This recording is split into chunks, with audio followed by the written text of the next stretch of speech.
vamos a ir con nuestro primer invitado del día, que será un verdadero lujo. Vamos a hablar de impuestos, ¿no?, en la Argentina de hoy, y para eso vamos a presentar al querido César Litvin, tributarista, CEO de Lisicki, Litvin y Asociados. ¿Qué tal, César? ¿Cómo estás? Buenos días. Buenos días, Carlos. Un gusto saludarte.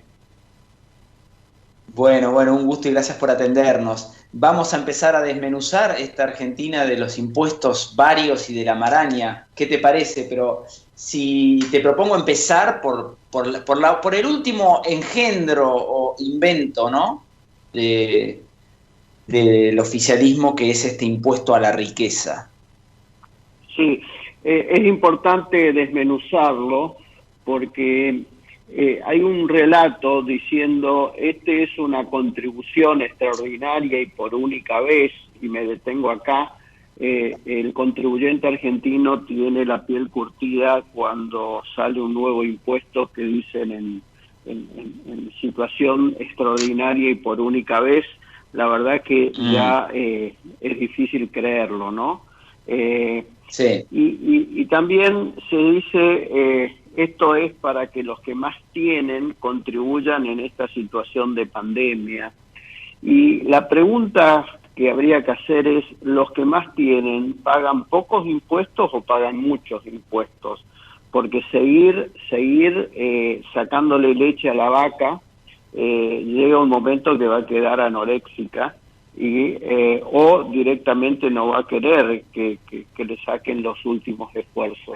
Entonces digo, la respuesta es, los que más tienen están pagando ya una carga fiscal exuberante porque pagan impuestos a las ganancias al 35%, porque pagan bienes personales que ha tenido en el último año un incremento exponencial de un 0,25 de alícuota al 2,25 en la alícuota superior, y la verdad es que no existe un impuesto patrimonial en el mundo. Primero, que son muy pocos los que lo utilizan, y los pocos que utilizan tienen unos mínimos no imponibles muy altos, y la verdad que con alícuotas menores. Entonces, este nuevo engendro, que tuvo varios nombres o varios seudónimos, primero se lo quiso llamar impuesto patriótico, después se lo quiso llamar impuesto patria, después impuesto a las grandes fortunas, impuesto a la riqueza, y ahora se lo denomina aporte solidario de emergencia y por única vez. La verdad es que duplica exactamente el impuesto sobre los bienes personales, grava los mismos bienes que están gravados por bienes personales, con lo cual digo, la verdad que cuesta entender que pase el test de constitucionalidad de esta nueva carga tributaria. Primero, que por más que se lo llame aporte solidario, es un impuesto, porque no es voluntario, porque es coactivo, porque se aplica exactamente lo que se llama técnicamente el mismo hecho imponible, la misma base imponible, y resulta hasta mucho más onerosa que bienes personales, porque bienes personales exime a aquellos tenedores de títulos públicos argentinos o aquellos que realizan depósitos en instituciones financieras argentinas. Acá no hay ningún tipo de exhibición, así que digo, además de ser parecido a bienes personales, es más feo que bienes personales. Sí, y que bueno, ya es mucho decir, César. Claro, digo, para ponerlo. Pero además de eso, te quiero poner la lupa en algo que seguramente vos lo podrás explicar mucho mejor, pero que el otro día me decía un amigo. No solamente están las grandes fortunas, que quizás sean de verdad grandes, pero que igual no es justo que se les aplique este doble impuesto, por llamarlo así, sino que muchos quedan comprendidos dentro de este impuesto, personas que no tienen la liquidez, o sea, tienen quizá un campo que con todo el sacrificio de su familia a lo mejor heredaron porque lo vienen trabajando hace tiempo, tienen a lo mejor un departamento que alcanza la suma esa, y vos para pagar el impuesto tenés que vender o malvender, porque no tenés por ejemplo, $50.000 para poner así en un impuesto a la riqueza. ¿Qué va a pasar en esos casos? Sí, no, acá se parte del absurdo de pensar de que la gente que tiene patrimonio lo tiene guardadito físicamente, ¿sí? En su casa, en el colchón, y no es así. Todo ese patrimonio que está alcanzado está totalmente invertido. Y quiero decir algo muy importante. Esa inversión, normalmente, una parte de la inversión, es la que genera empleo, es la que genera masa muscular a la economía. Y cuando la renta no supera lo que genera el impuesto, la Corte tiene dicho de que ese impuesto, cuando se vuelve demasiado oneroso y absorbe parte de la renta, y donde la renta no alcanza, muerde un poco el capital, es donde ese impuesto exorbitante se vuelve inconstitucional porque afecta el derecho de propiedad privada. Y ese derecho de propiedad privada es el que está siendo cuestionado hoy con lo que parece que no es delito, pero es delito afectar una propiedad privada, las tomas. O sea, hoy hay una incertidumbre muy grande de parte de quienes son los contribuyentes que pueden ayudar a reactivar la economía. Y la forma de ayudar a reactivar la economía no es creando más impuestos, Carlos, todo lo contrario, es dándole oxígeno a aquellos que tienen capacidad de invertir o tienen posibilidad de invertir, y en lugar de motivarlos se lo está desmotivando, se lo está alentando a que ponga su mirada hacia otros lugares, hacia otros países donde lo tratan con mucho más cariño. Acá hay un problema de competitividad muy importante. Aquel que tiene grandes fortunas y que son los verdaderos creadores de empleo privado, son los que están mirando hacia el otro lado del charco, hacia Uruguay, que los recibe con los brazos abiertos, que los recibe con una dispensa de impuestos sobre los activos fuera de Uruguay de 10 años. O sea que aquel que se fue a Uruguay o se va a Uruguay deja de pagar bienes personales al 225, dejaría de pagar este aporte solidario en principio por única vez, pero con posibilidades que sea por muchos años más, y con eso, vive en Uruguay. Y lo que tenemos que hacer es alentar los capitales, alentar las inversiones, porque si no se forma lo que se llama un círculo vicioso. Más impuestos es menos inversión es menos empleo es menos consumo. Esto genera más pobreza, esto genera más planes sociales y esto genera más gasto público. Y paradójicamente, vos me lo explicaste alguna vez, por la famosa curva de Laffer también implica menos recaudación. Y claro, la única forma de aumentar la recaudación genuinamente cuando la presión fiscal es muy alta es con más inversiones, y esa mayor inversión se genera normalmente por una baja de impuestos, o por lo menos de un sistema tributario razonable, justo, equitativo, y que no sea con impuestos exorbitantes como existe hoy en Argentina. Me parece que el debate que se requiere hoy es decir, a ver, ¿qué gasto público queremos tener en la Argentina? ¿Qué le vamos a exigir al Estado en cantidad de bienes y en calidad de bienes sociales? Y en función de eso, ¿cómo vamos a financiar? Porque ya sabemos que la fiesta genera una resaca y después hay que pagarla. Y la realidad es que el gasto público en la Argentina es un gasto público bastante inelástico, no ha podido bajar, con la pandemia obviamente subió más todavía, pero también no hemos visto de parte de la política algún sacrificio, así como se le pide el sacrificio al contribuyente que pague más impuestos, debería ir acompañado de un plan de austeridad, por lo menos desde la política. Sí, uno de los tantos planes que tampoco se conoce. César, te va a hacer una pregunta a mi compañero Lionel Paredes. Le doy el pase a él. Hola César, buenos días. Hola Lionel, ¿cómo estás? A ver, yo por lo que, o sea, tengo entendido, más o menos este impuesto a la riqueza aproximadamente captaría más o menos a 12 potenciales, 12.000 potenciales contribuyentes.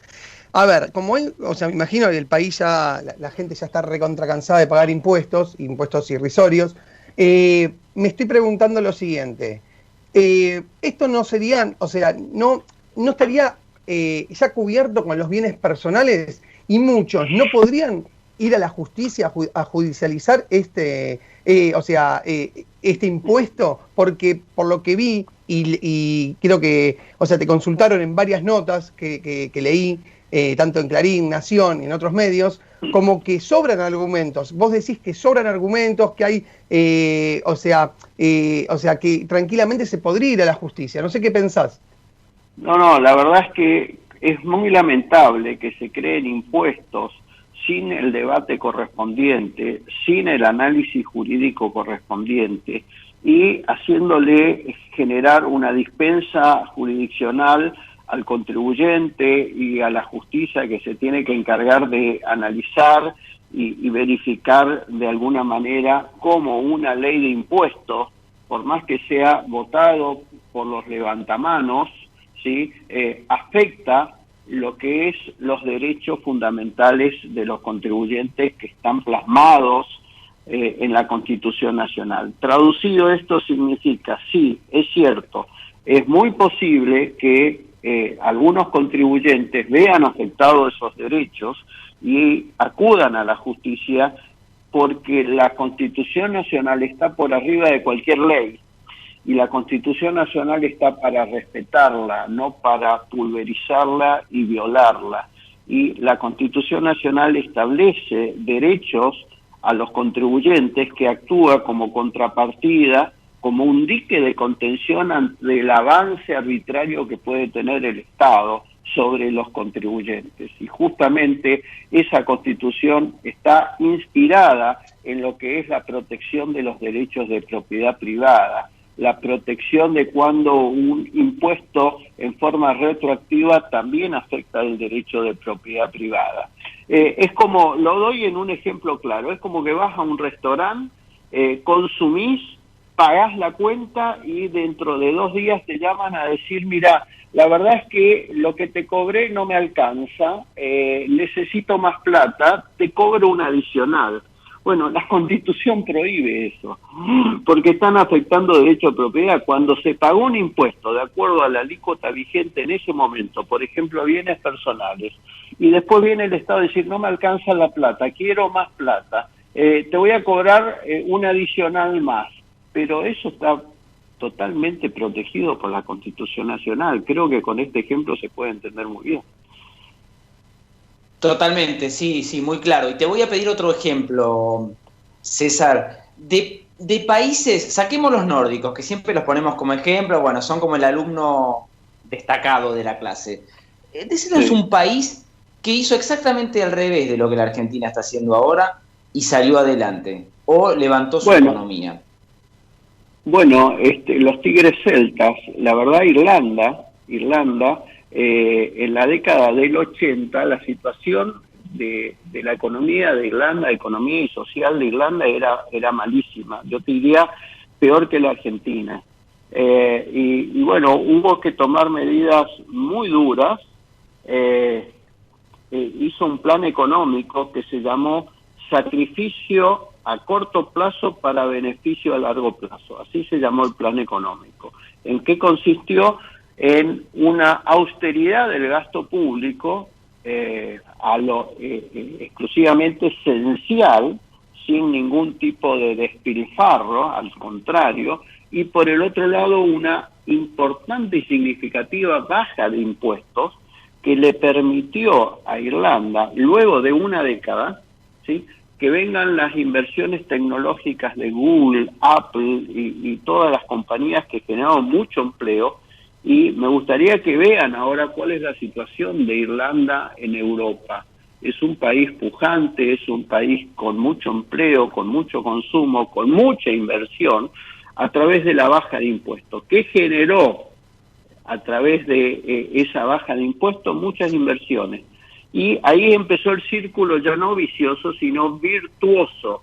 Más inversiones, más empleo, más consumo, se repotencia la inversión porque empieza un círculo virtuoso y eso genera mayor recaudación. Y esa mayor recaudación no viene por impuestos exorbitantes, sino viene a través de la actividad económica. Cuanto más actividad económica hay, más recaudación se logra, pero para eso hay que tener impuestos razonables, no excesivos, no exorbitantes, no inconstitucionales, no de espaldas a la Constitución.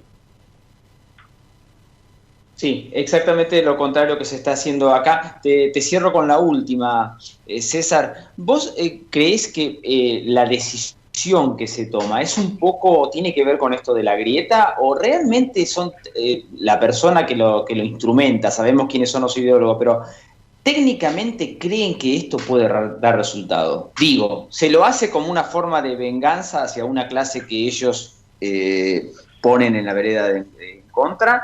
¿O se lo hace creyendo realmente que esto puede ser beneficioso, que pueden recaudar más?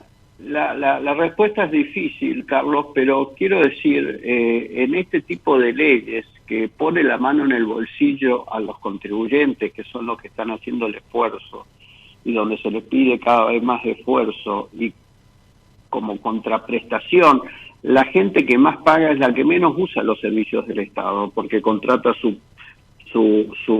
prepaga, contrata su educación privada, contrata seguridad privada, etcétera. Son los que menos usan. A mí me da la sensación, y la prueba es lo que pasó la semana pasada, es que no se le respeta el debate parlamentario necesario antes de ponerle la mano en el bolsillo a los contribuyentes. O sea, tratar de generar más esfuerzo fiscal, más traspaso de riqueza del sector productivo, del sector privado, del sector público, requiere un amplio debate donde hay que analizar cada una de las consecuencias que genera esta situación. Son como las victorias pírricas. No sé si alguno sabe lo que es la victoria pírrica, ¿no? Es la victoria de decir, bueno, a corto plazo te saco más dinero, pero en el mediano y largo plazo seguramente ese contribuyente invierte menos o se va del país. Claro, sí, clarísimo. Y genera menos recaudación. Genera menos recaudación, sí, claro, totalmente. Claro. Por eso preguntaba esto, ¿no? De si realmente alguien cree que esto es así o lo usa como, bueno, como diciendo, está bien, vamos. Es una forma más de darle un golpe a un sector de la sociedad que nosotros no queremos. Lo voy a decir con un lenguaje de campo, ¿sí? Impuestos exorbitantes son un espantapájaros para las inversiones. Bien, nos quedamos con esa conclusión, César. Muchísimas gracias, como siempre es un gusto hablar con vos. Te mando un abrazo gigante. Igualmente, que pasen una buena jornada. Gracias. Fue César Litvin, tributarista, CEO de Lisicki, Litvin y Asociados.